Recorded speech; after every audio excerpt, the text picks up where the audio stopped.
Welcome back, everybody, for another deep dive.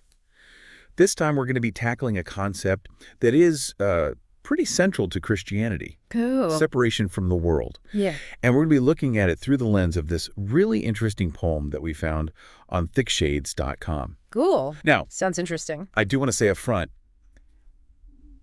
we're not here to endorse any particular belief system. Right. We just think the ideas themselves are pretty fascinating and worth exploring. Absolutely. So it's going to get deep. I'm ready. Buckle up. What I think is really cool about this poem is just the imagery that it uses Okay. to really paint a picture of this idea of being in the world, but not of it.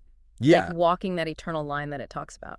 Right. And the language is like kind of jarring in places. Yeah. You know, like wheat and tares or sheep and goats. Yeah. Free. Like you can't miss the message of separation there. Definitely. And it's not just like poetic license either, Yeah, right? right. It actually pulls in those verses from the Yeah. Bible, like John 15:19. Talk about how the world's going to hate those who don't belong to it. Yeah. And Yeah. that always makes me think about, that potential for friction. Oh, yeah. When you're talking about living by a different set of values than the mainstream. Right. And how that, historically has played out, but even today. Yeah. When your values are just fundamentally different, Mm-hmm. it can create some tension there. It's almost like the poem is Yeah. setting up that expectation of resistance, Totally. like right from the get-go. Yeah, But before we get too far ahead, Right. let's just break down like that central message of separation. for sure. What are we talking about here? Well, I think it's about more than just physical distance, right? Like Okay. it's really about a fundamental difference in values and priorities. Okay. And, the poem pulls in verses like James 4.14 and Philippians 3.20 to highlight that. Okay, so if we're talking about Yeah. living by a different set of values, what would be some modern day like entanglements, as the poem calls them, Right. that might pull someone away from a spiritual path? Yeah, that's a great question. I mean, those verses were written ages ago. Yeah. What would be like the equivalent today? Right. You know? Well, what immediately comes to mind for me is just this constant pursuit of success and status and material wealth. Oh, for sure. Things that just can easily become so all-consuming Right. in our world today. And maybe that's where that other verse comes in. Okay. 2 Timothy 2.4, Yeah. the one about not getting entangled in the affairs of this life. Yeah. Do you think the author is using that to say that? I think so. Those worldly pursuits are actually a hindrance to spiritual growth? It's definitely possible. Yeah. The poem seems to be making this clear distinction between, where true belonging lies. Okay. It talks about treasure in heaven Right. versus the kind of fleeting glitter of this world. And that imagery is so strong. Yeah. The pilgrims and the travelers just passing through. It's powerful. Yeah. How does someone actually live that out, though? Right. Like being in the world, but not of it. Yeah. Sounds kind of paradoxical. Well, it's a concept that, has been interpreted in many ways throughout history. Mhm. You have some Christian communities that emphasize withdrawal from the secular world altogether.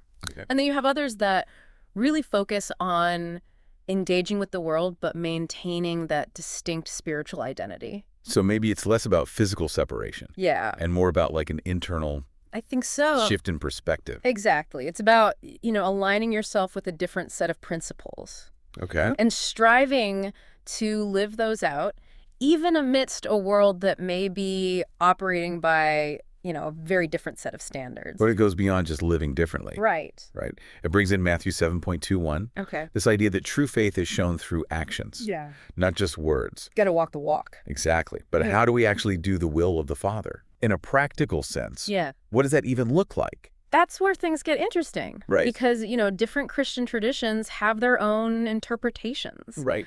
of what it means to actually do God's will. Yeah. Some might emphasize charitable works. Oh. Others might prioritize evangelism, Right. and yet others might really focus on that inner transformation. Okay. And speaking of inner transformation, Right. the poem calls for a transformation of the mind Yes. and even directly quotes Romans 12.2. Powerful verse. It doesn't just say be good. Right. It's like there's a deeper change Yeah. that needs to happen. Absolutely. And I think that's where we really start to see those practical implications of this idea of separation. Okay. Because if your mind is truly transformed, it's going to affect your desires, Yeah. your motivations, your very way of interacting with the world around you. Okay. So what would be like a concrete example of that? Mm. How would a transformed mind in the context of this poem actually change someone's behavior?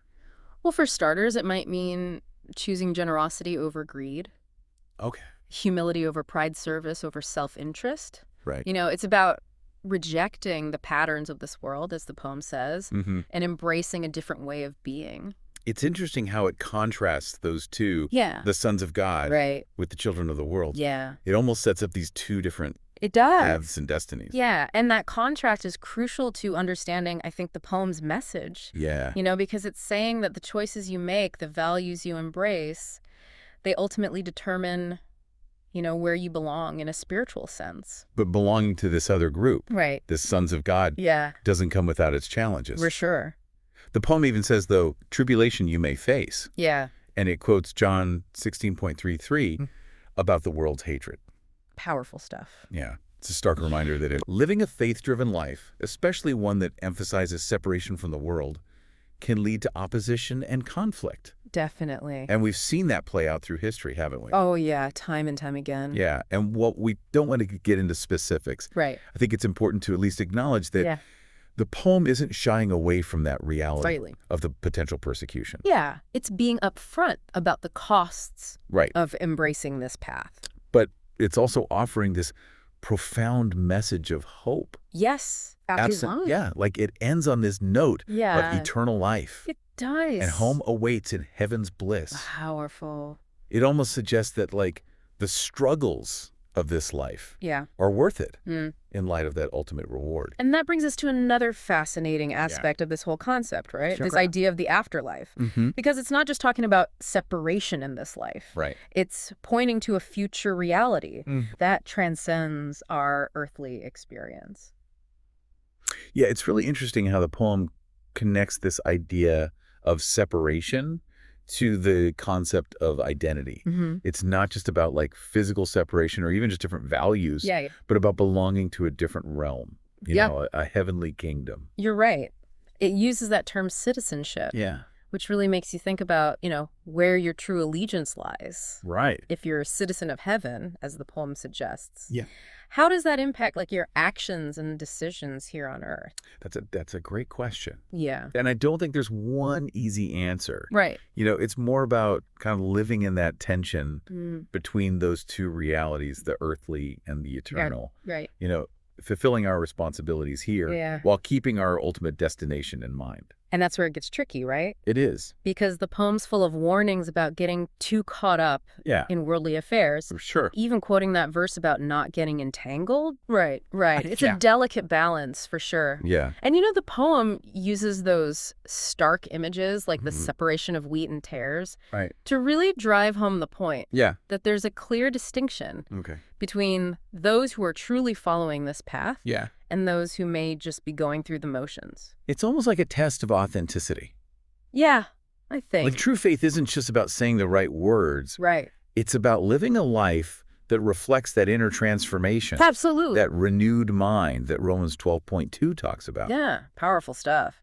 But how do we know if our actions are truly aligned with God's will? Well, that's a question that's been debated and wrestled with by theologians and everyday Christians for centuries. Right. I don't think the poem offers a simple checklist, Right.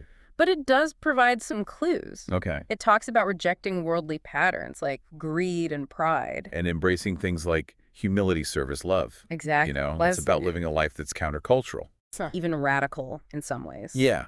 And that can be incredibly challenging, Right. especially when you're surrounded by a world Yeah. that operates on a completely different set of values. Which brings us back to that theme of resistance. Yeah. The poem acknowledges that tribulation is inevitable. Yeah. Even quotes John 16.33 about the world's hatred.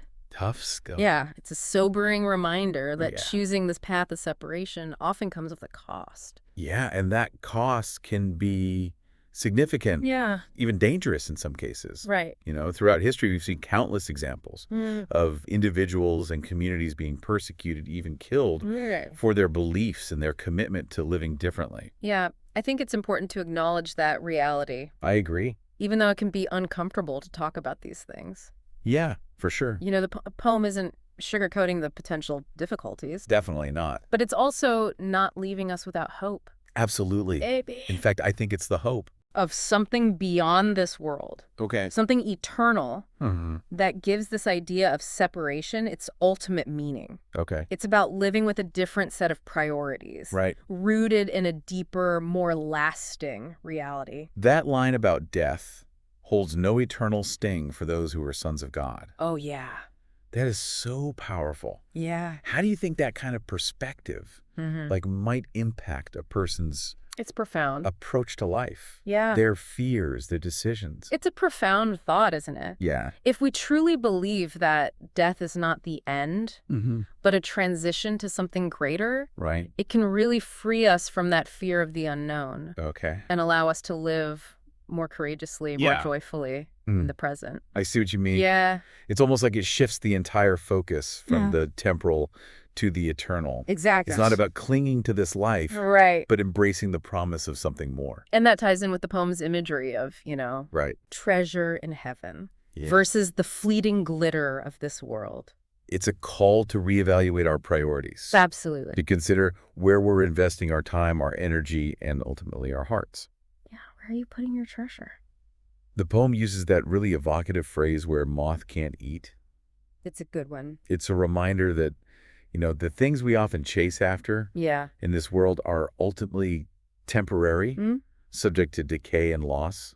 They don't last. But what does it look like to invest in something Right. that lasts, Yeah. something eternal? Well, that's a question that goes beyond the scope of this poem, Right. but it's one that's worth pondering. For sure. I think it's about cultivating virtues Okay. that transcend the material. Hmm. Things like love, compassion, generosity, faith. Those qualities that ultimately reflect the character of God, Yeah, right? The things that the poem describes as belonging to the sons of God, exactly. as opposed to the children of this world. Yeah, it's about aligning ourselves Yeah. with those eternal values, Right. even amidst a world Mm-hmm. that often celebrates the opposite. It's a constant challenge, isn't it? It is. This tension between living in the world but not conforming to its patterns. Yeah, it's like walking a tightrope. It really is. It is a challenge. Yeah.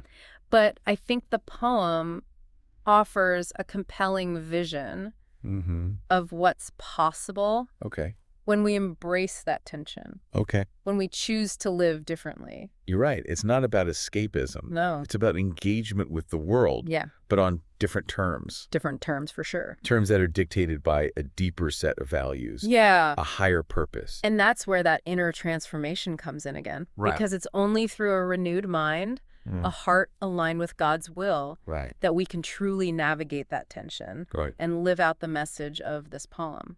This whole conversation just makes me think about those lines from the poem. Yeah. The path is narrow, the way is clear. It's a good one. It almost suggests that while this path of separation might be challenging, it's not necessarily complicated.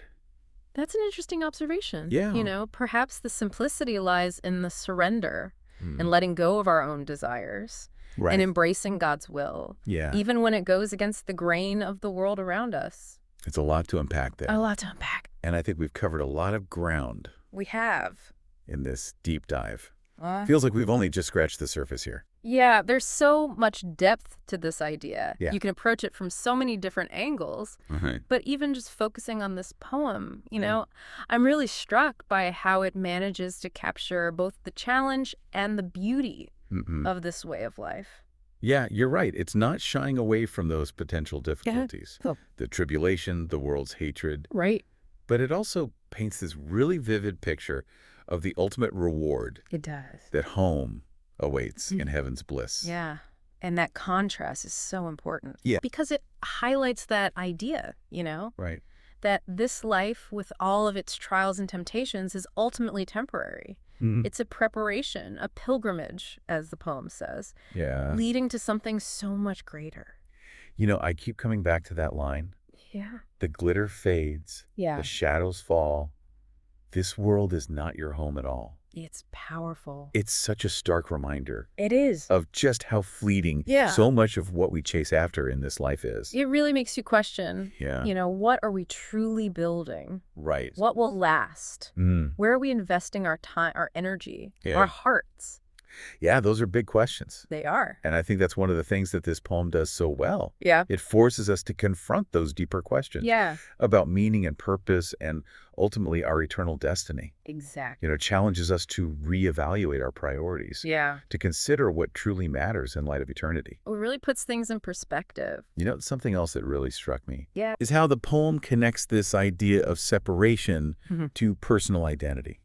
Right. It's not just about living differently. Right. It's about becoming something different. Right. Becoming more Yeah. than just a child of this world. Embracing a new identity. Right. And that identity comes with responsibilities too. Yeah, for sure. It's not just about claiming a title. It's about living in a way Yeah, living it out. that reflects that new reality. Absolutely. It's about allowing that transformation of the mind Right. that Romans 12.2 talks about to actually shape our choices, our actions, our entire way of being in the world. I think for someone who's maybe new to these ideas, Yeah, that concept of transformation of the mind could sound kind of abstract. it can. What would you say are some practical examples of Sure. how that might actually show up? Yeah, well, I think it starts with a shift in perspective. Okay. It's about seeing the world through a different lens, one that's informed by faith, Okay. by the teachings of Scripture, by a belief in something beyond just the material. So it's not just about changing your behavior. Right. It's about changing the way you think, Exactly. the way you see the world, Yeah. even the way you see yourself. It's a fundamental shift. And that shift in perspective then leads to those changes in behavior. Yeah, it naturally flows from that. Might mean prioritizing generosity over greed, humility, over pride, service, over self-interest. Exactly. It's about aligning your actions with your new identity, Yeah. your new set of values. It's almost like a ripple effect. It is. That inner transformation Yeah. radiates outward, Yeah. impacting every aspect of your life. And that's where that tension comes in. It does. Right, that we talked about before. Yeah, because living out this transformed identity often means going against the grain of the surrounding culture, Right. challenging the status quo, Yeah. maybe even facing some opposition. Which the poem definitely doesn't shy away from. Nope. It acknowledges that tribulation you may face. For sure. And even quotes John 16.33. Yeah, about the world's hatred for those who don't belong to it. It's a sobering reminder It is. that this path of separation isn't always easy. Definitely not. It takes courage, Yeah. conviction, a willingness to stand apart. Even when it's uncomfortable. Yeah. Yeah. But ultimately, Yeah. it's a path that leads to a greater purpose. Yeah. A deeper sense of belonging, a home that transcends the limitations of this world. And that's what makes this poem so powerful. Yeah. It's not just a set of rules or doctrines. Right. It's an invitation to a different way of life, Mm-hmm. a different way of being. Well, I think it's safe to say this deep dive has given us a lot to ponder. I think so. And I hope it's done the same for you, our listener. This poem, with its vivid imagery and challenging message, it offers such a unique perspective It really does. on what it means to live a life of faith in a world that so often pulls us in different directions. The poem emphasizes a distinction between the temporal and the eternal. How do you think that perspective might impact a person's approach to their daily life, their relationships, even your career choices? That's a question worth reflecting on. It is. How might our lives look different Yeah. if we truly believed that this world is not our final destination, that there's something more, something greater awaiting us? I think that's a perfect note to end on. Yeah, it's a challenge, an invitation, and ultimately a hope that we can all carry with us as we continue to explore these ideas and navigate our own paths in this world. Oh, remember, the journey of faith, like any journey worth taking, is often filled with both challenges and triumphs. Yeah. The important thing is to keep moving forward, keep seeking, keep growing.